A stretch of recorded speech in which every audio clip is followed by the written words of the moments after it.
The moment Ingrid stood up in front of 12 investors in that glass-walled boardroom on Bay Street and said the words, "compromised financial reporting," I was so stunned that I actually laughed. One short, involuntary sound, like air escaping a sealed container. And before I could say a single thing, Adrian turned to the room, set his hand flat on the table the way he always did when he wanted to seem measured, and said, "This is exactly what I've been dealing with at home." Every head in that room swiveled toward me. I could see it happening in slow motion. The shift in expression, the way a room full of strangers takes one person's word over another's in the time it takes to clear your throat.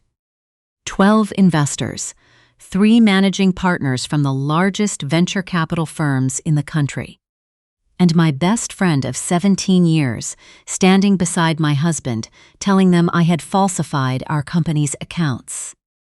I want to tell you, I said something smart. I want to say I stood up and delivered the counter-argument I'd spent 3 weeks preparing. Instead, I picked up my leather portfolio, the one I'd bought on Bloor Street, the day we signed our first client, and I walked out of that room on my own before anyone could escort me. It was the only decision I made in the whole of that meeting. But looking back, it was the right one. My name is Cora.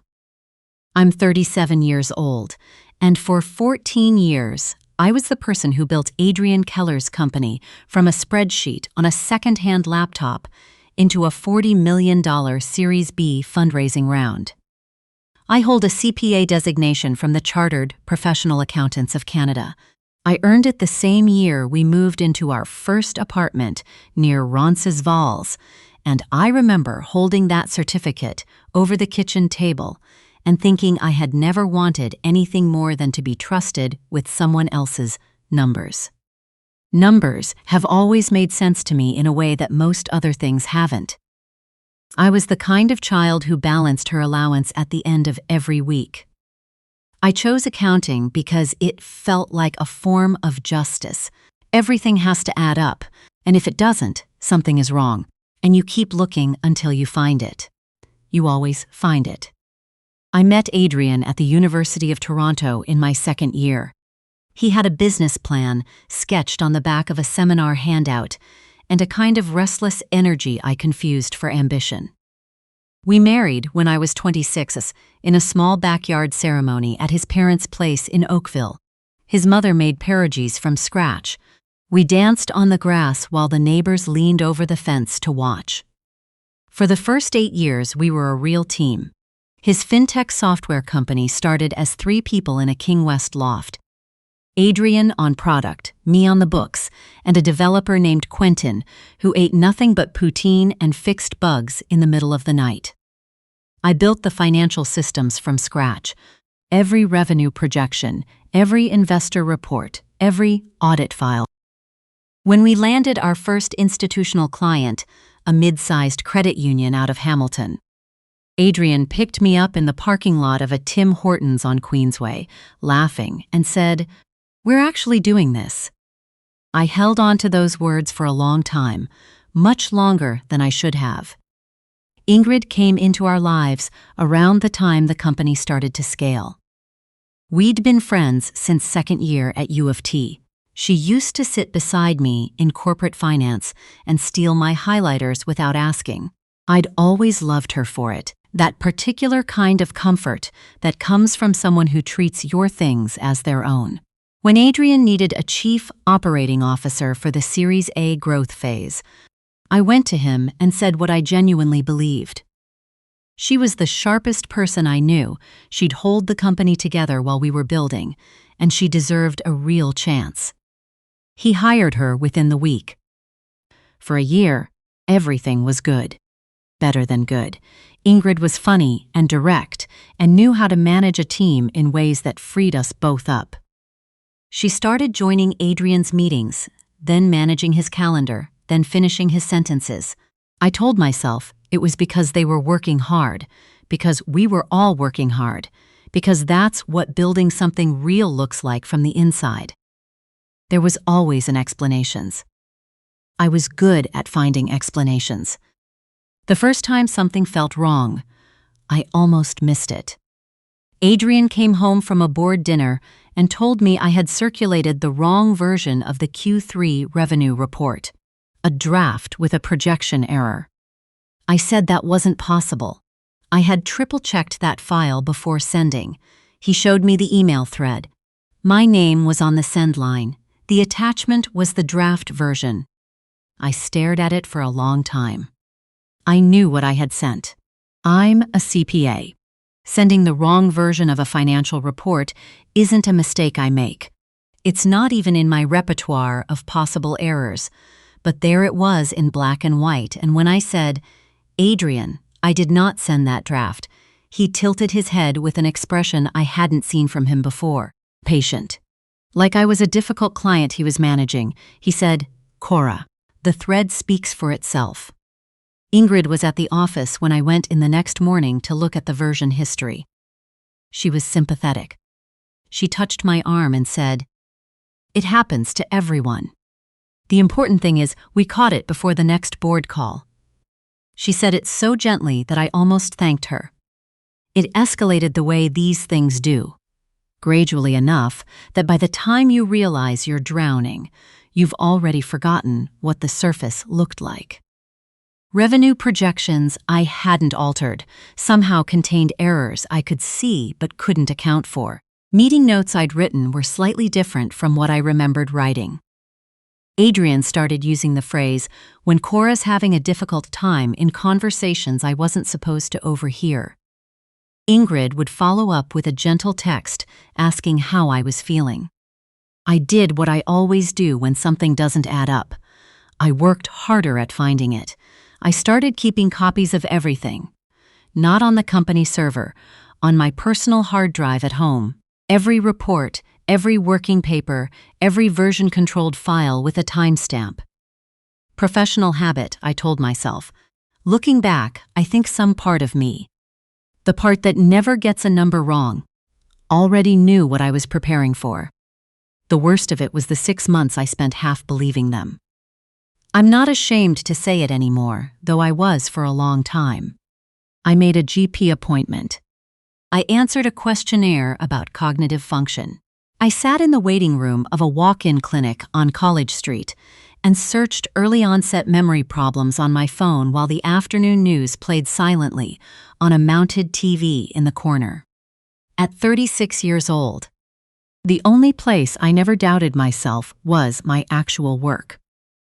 Alone at my desk, running a reconciliation down to the cent, my mind was completely clear. I'd close the file and think, it's not me. And then I'd go home, and Adrian would mention something I'd supposedly said in front of Ingrid, and I'd start to slide again. The night before the board meeting, I went back to the office at 8 in the evening to finalize my presentation. I had 12 pages of working notes, 3 years of documented audit trails, a clean defense of every financial decision I'd made. I'd been preparing for 3 weeks.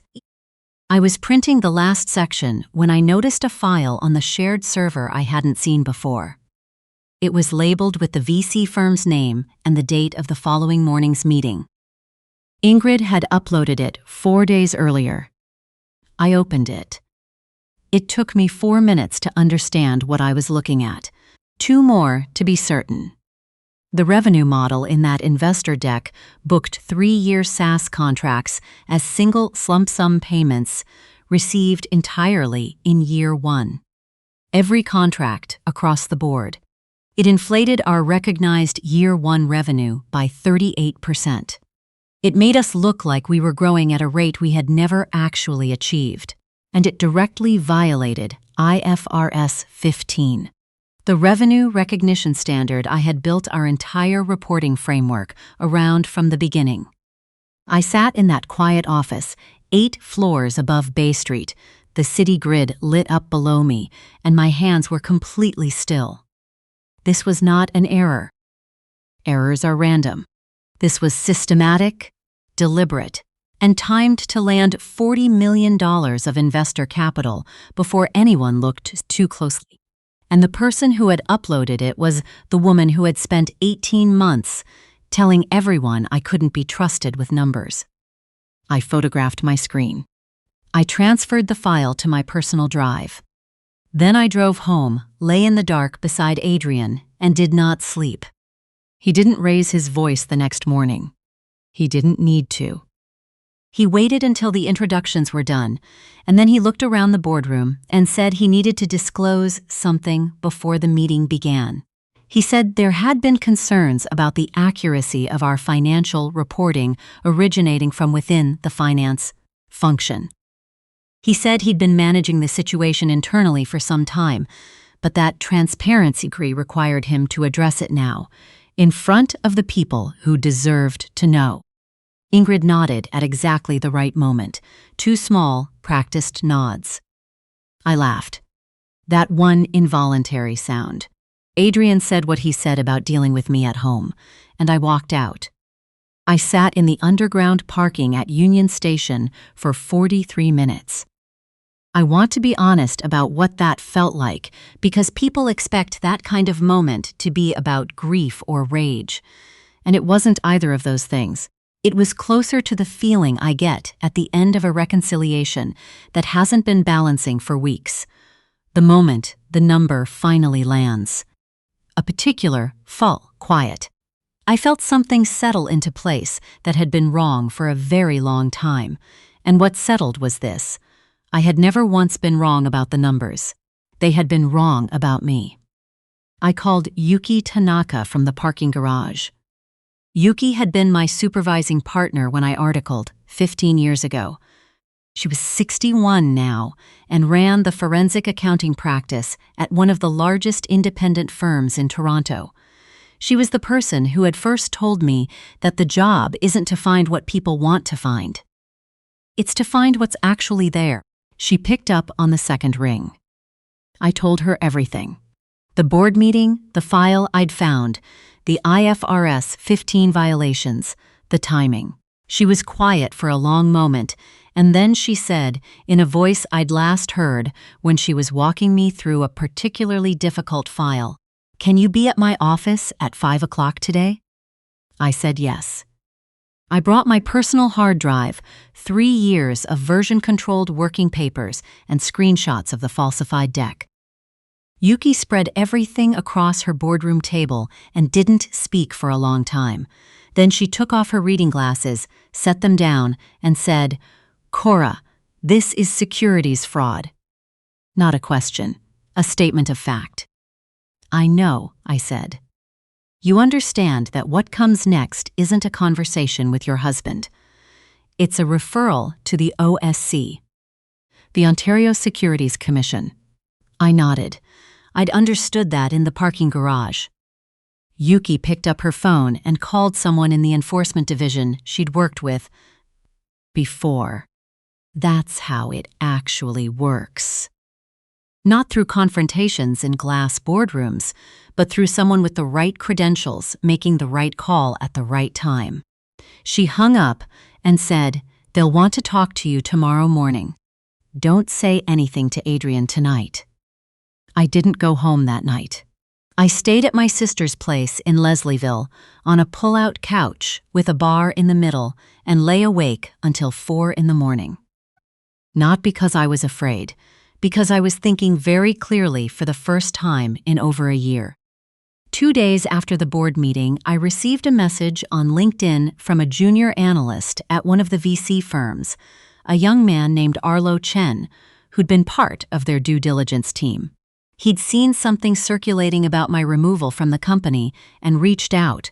He wrote that he'd flagged an inconsistency in the revenue recognition during their initial review, and that he'd been told to use the numbers as provided and stop asking questions.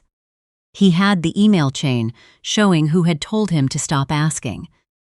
I forwarded his message to Yuki and to her OSC contact within the hour. Arlo's emails were the piece that made the whole thing undeniable.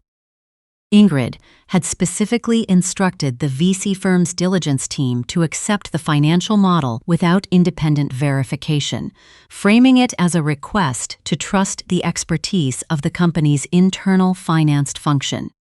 The same internal finance function she had spent 18 months quietly dismantling in front of anyone who would listen. The OSC issued a cease and desist on the Series B, closing 6 days after I sat down in Yuki's boardroom. The rest moved the way real consequences move. Not in a single dramatic scene, but slowly, through lawyers and regulatory bodies and very long paper trails. Adrian's legal team contacted my lawyer, a family law specialist named Vera Osei, within the week. The $40 million raise was frozen. The investors withdrew. The company's board called an emergency meeting that Adrian did not chair. Ingrid was terminated for cause, which under her contract voided her stock options and her equity position. The OSSC launched a formal investigation. She had represented to investors that the company's financial reporting had been independently reviewed when she knew it hadn't been.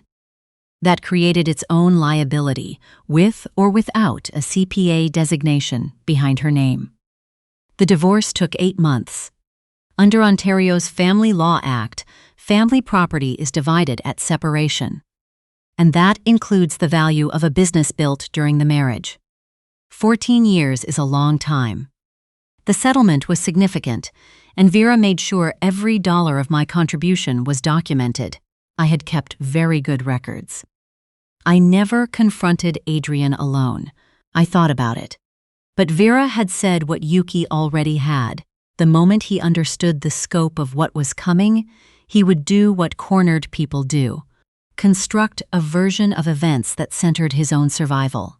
He did. He just told that version to a regulated body, and it didn't hold up there. People have asked me, since all of this came out, why I didn't see it sooner. I understand why they ask. 17 years of friendship, 14 years of marriage. I used to feel ashamed of not having the answer they expected. I don't anymore. I stayed because I was loyal, and loyal people don't run audits on the people they trust.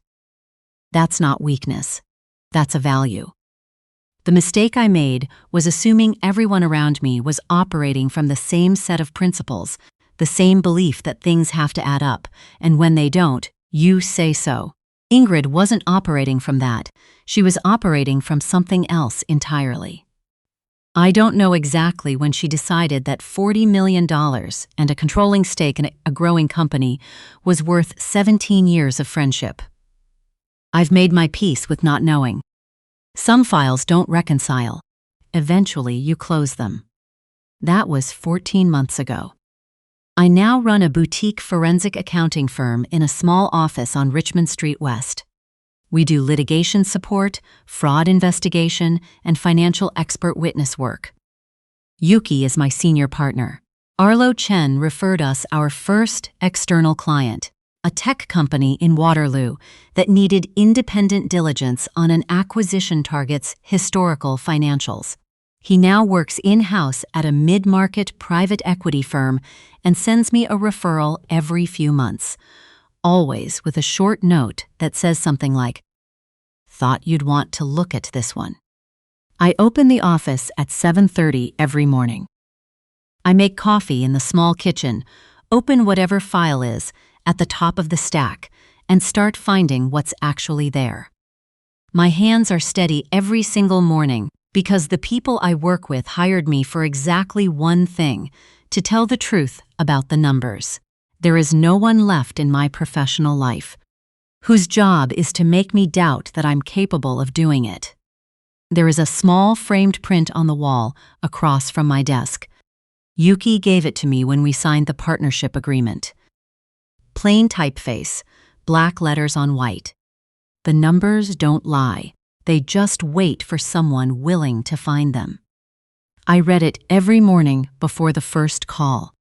Every morning, for the first time in a very long time, I believe it without needing anyone else to say it first.